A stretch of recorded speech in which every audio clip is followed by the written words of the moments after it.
I'll go ahead.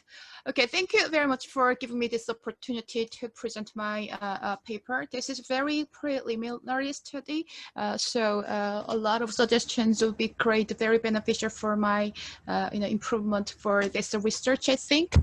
When and how I got started with this project has a lot to do with this meeting, actually. So a few months ago, maybe you remember Professor Cho and Ms. He and Professor Choi and me had this, lunch meeting at Chinese restaurant, right, to discuss about our this meeting in the summer. And Professor Cho just introduced me this database about financial well-being that I have never aware of, and I thought that was a very interesting database. And also, actually, frankly speaking, I am, this financial education and financial literacy was not really my research area. So I'm doing insurance research, but not really into this, education and etc. But anyway, because of this meeting and thanks to the database, I thought, oh, this is a very interesting area and probably worth to take a look at.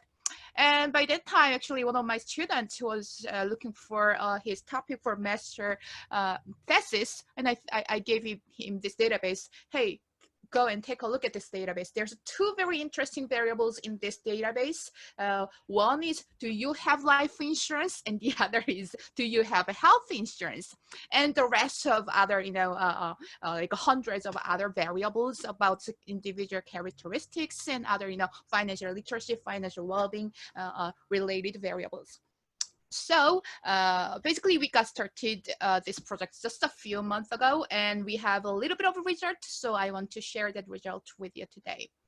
So originally, I was thinking to do some research about financial well-being, but before doing that, there was a little bit of a problem issue with that. I will share that with that issue with you later on. So we will start with a very simple but very old topic of this insurance demand. Basically, who buy insurance? So about who buy more insurance, there is very lengthy literature on this topic, mostly based on these theory models, notably Yari's paper and Lewis's paper. Basically, they have this life cycle model, and they show who buy how much insurance, why, to maximize their expected utility.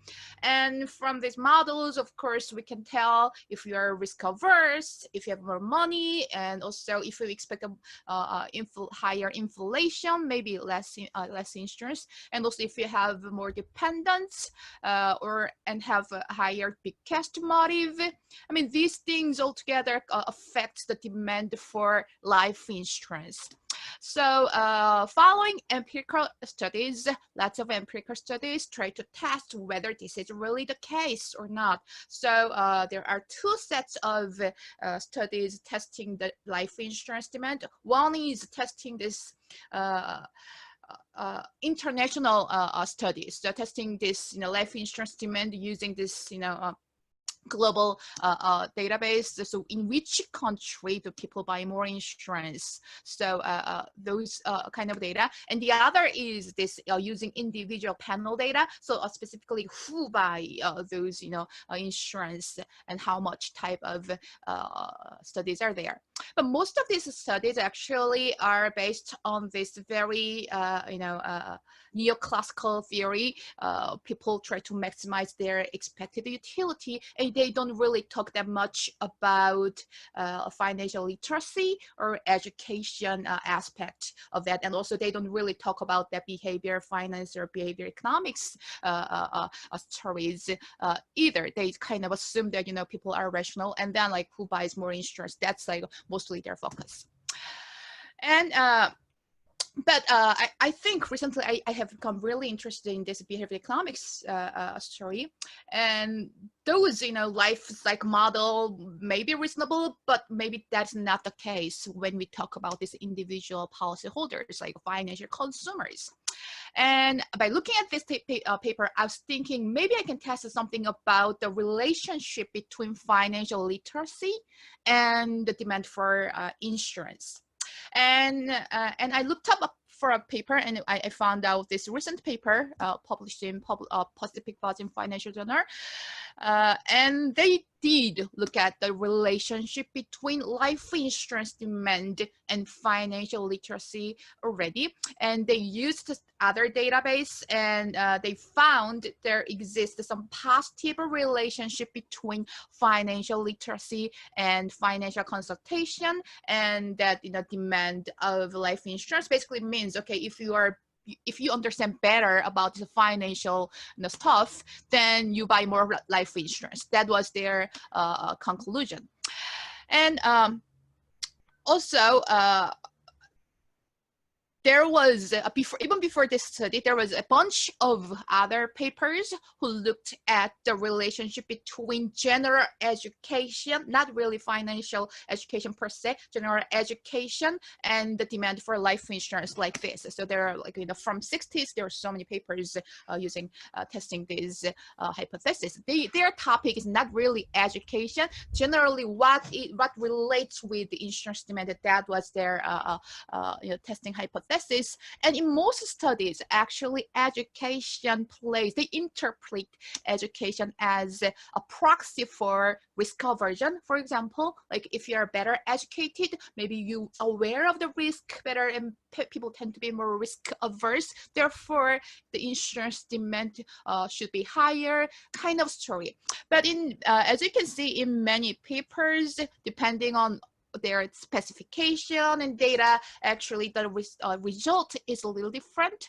In some studies, they find a positive relationship between education and insurance demand, and some other studies, they do find like a negative relationship between education and the demand of life insurance. So now more details on my study.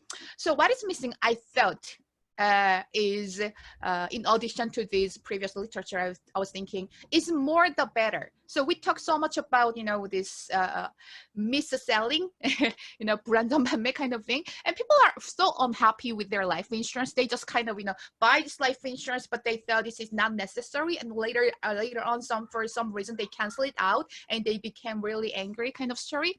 So simply buying insurance, is it really, are people making an adequate, the right choice for the life insurance? That was my starting point of this study.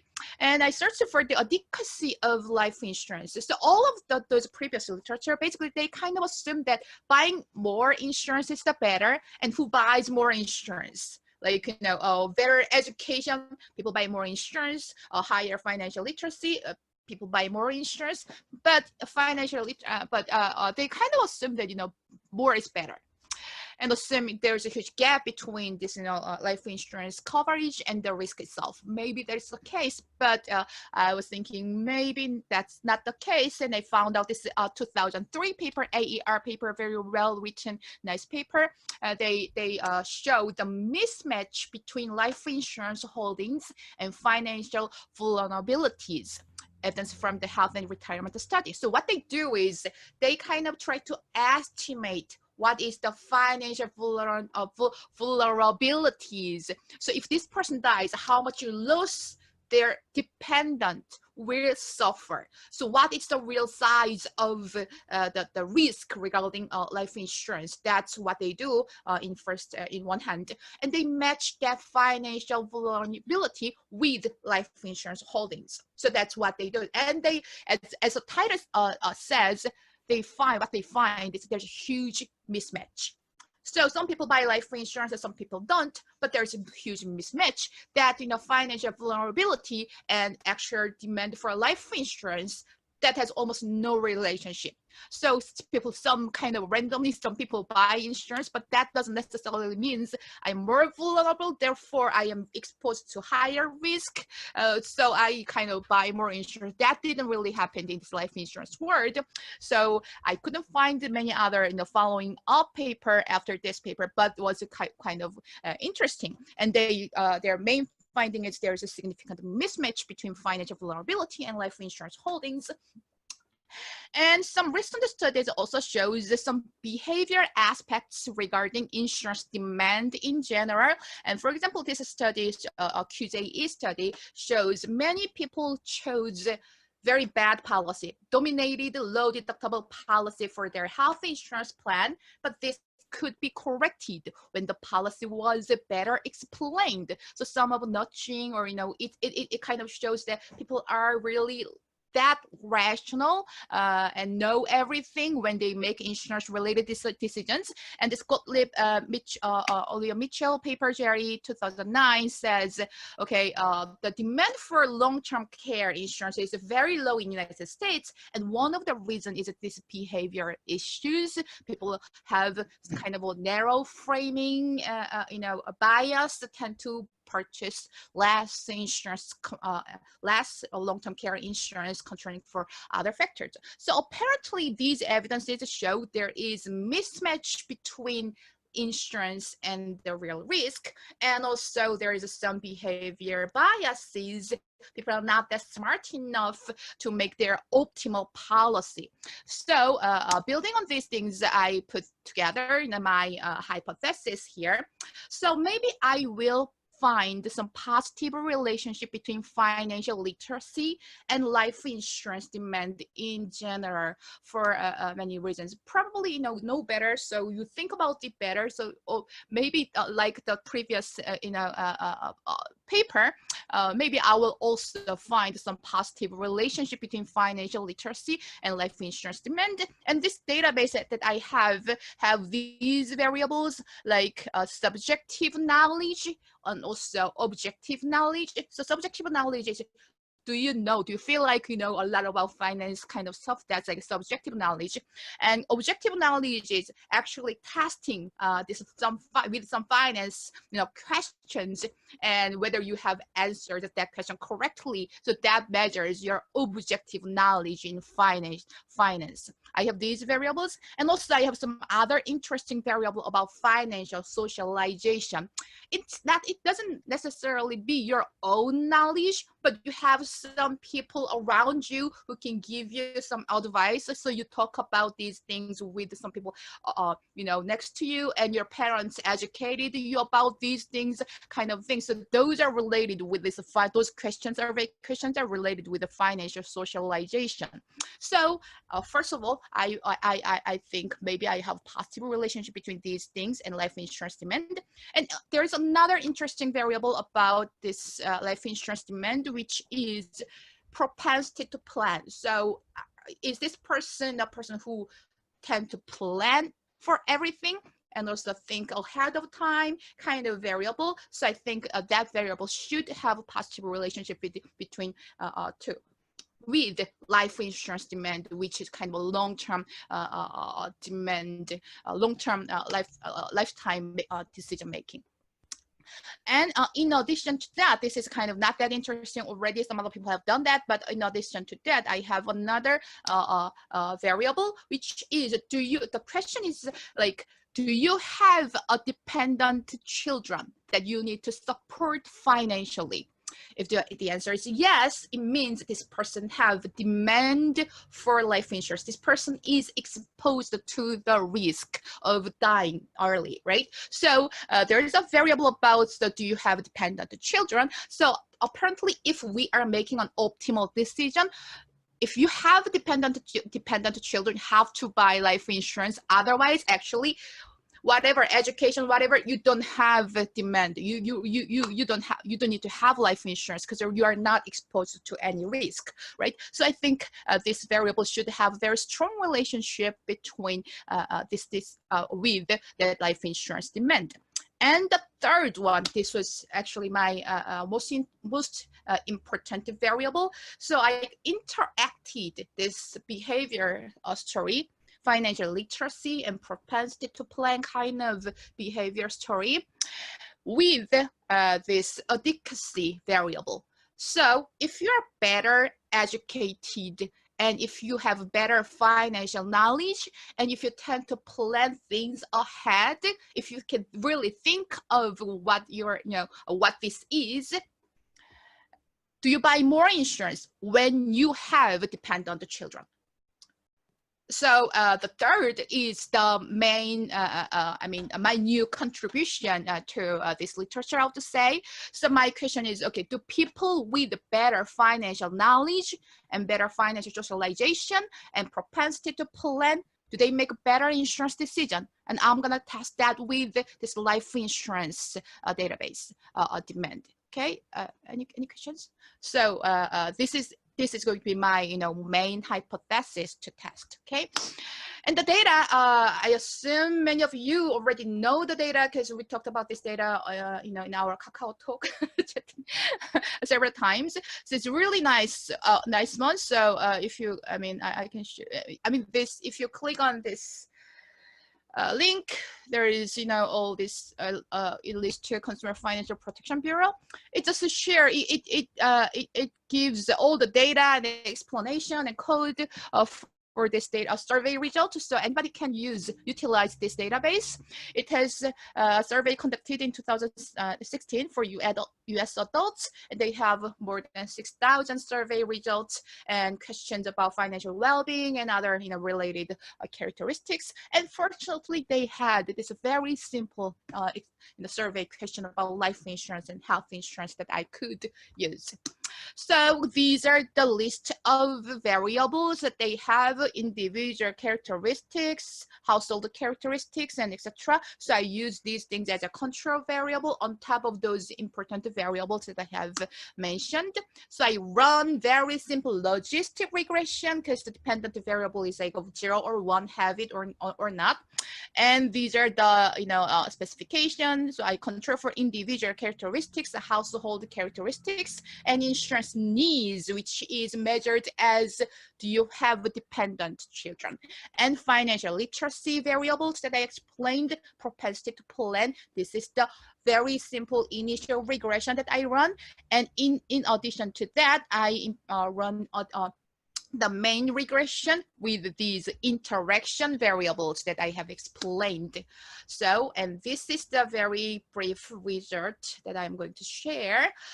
So I have a slightly less observation than the full sample because there are some missing variables. So after getting rid of those things, I have slightly more than 5,000 variables here. And life and non-life, if no life, about half of the sample people have life insurance, and about half they don't have life insurance. I think this is a kind of very nice setup because half has it, half don't.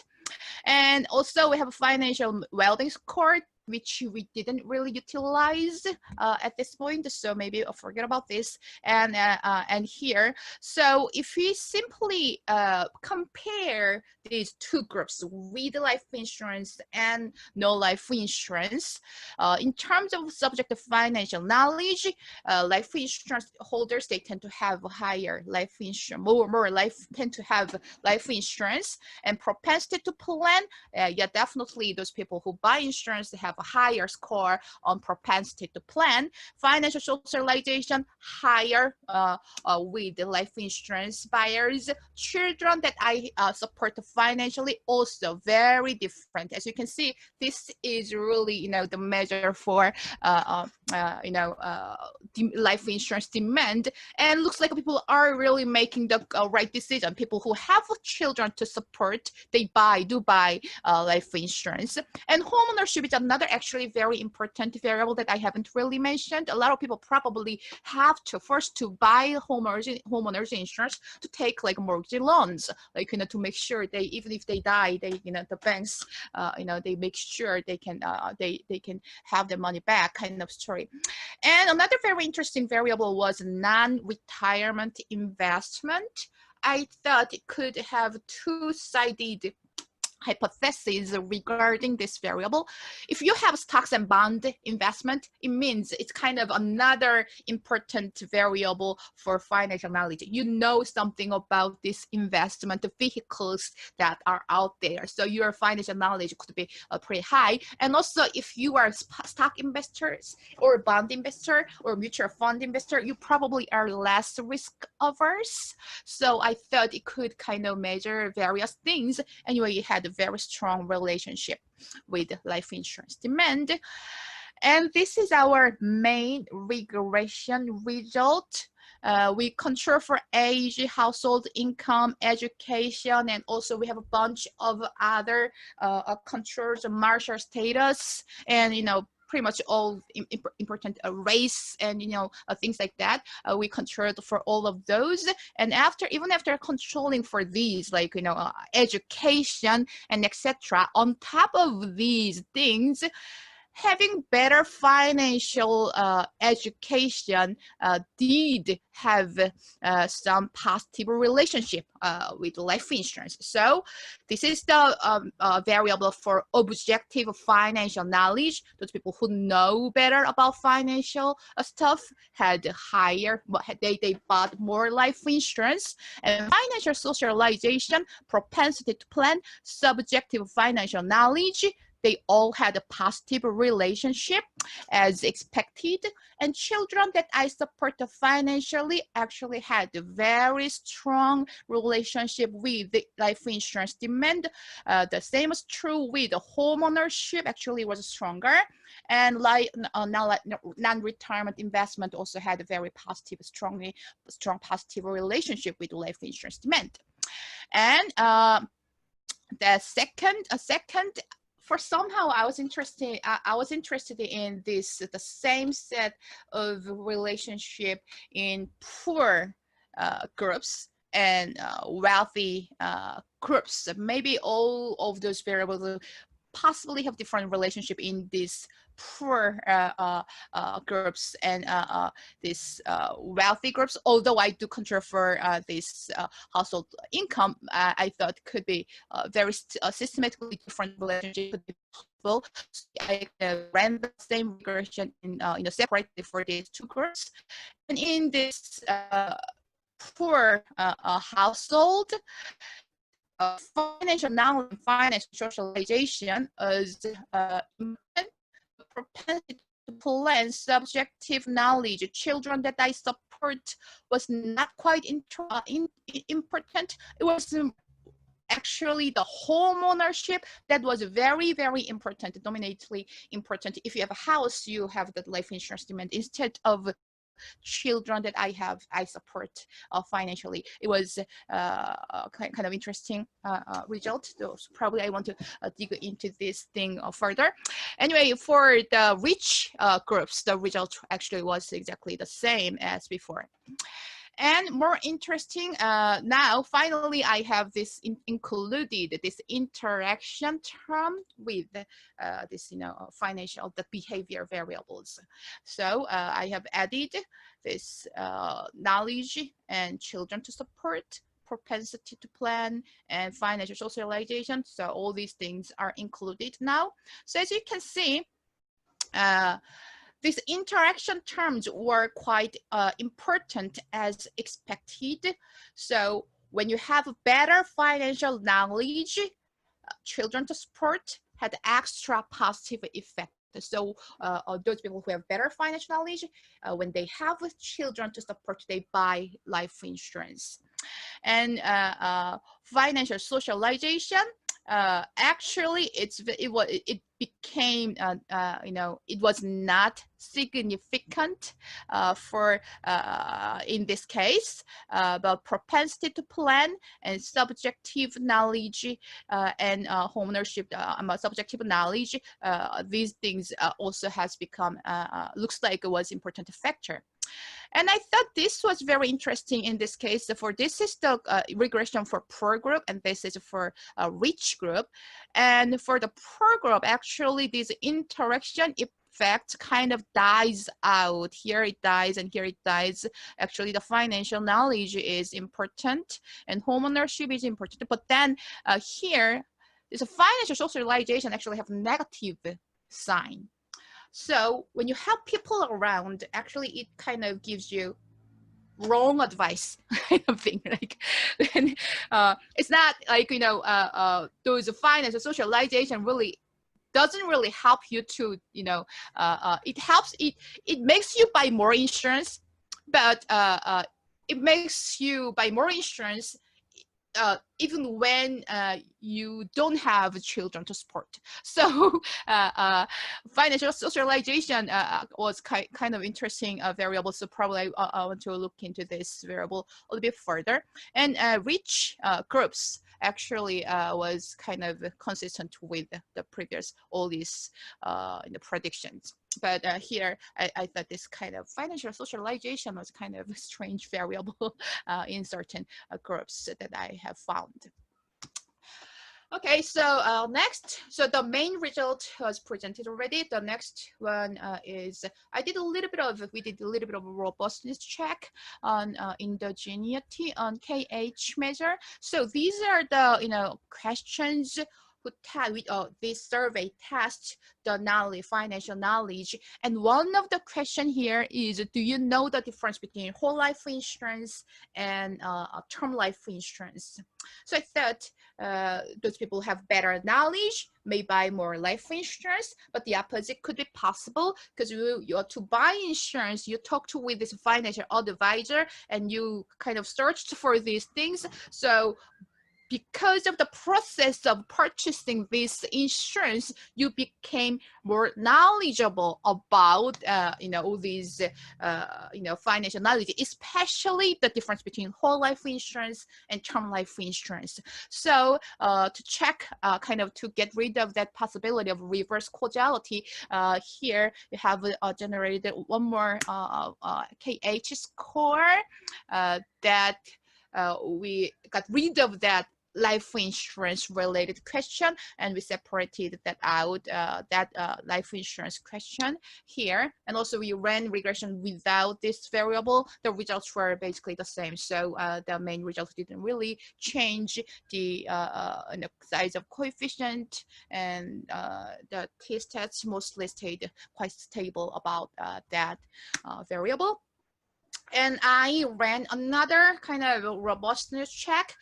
So it's possible that life insurance is possibly provided by your employer, although we do control for whether you are employed or self-employed or not. I mean, those variables, we do control for that. So maybe some other factors affect this.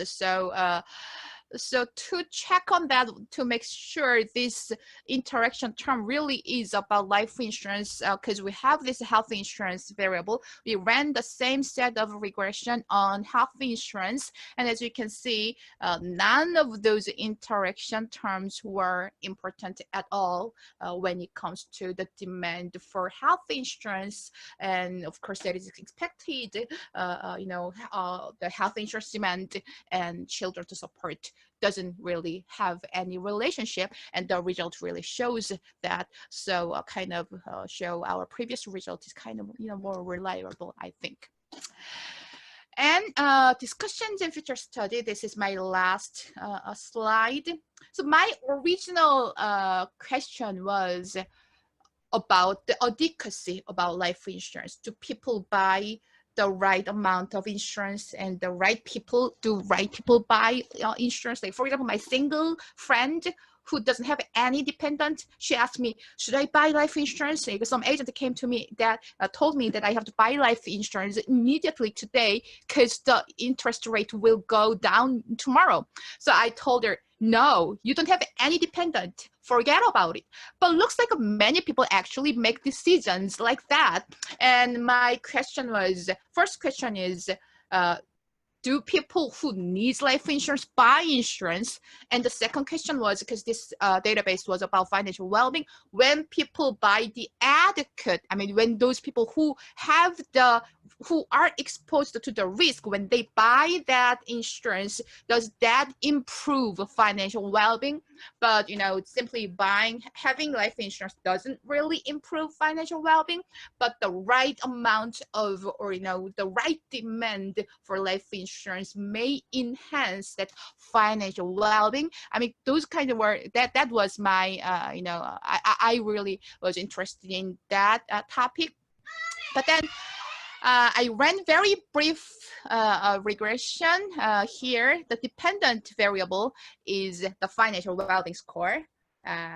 and the control variables here is pretty much the same. As you can see, there's no relationship between life insurance and the financial well-being.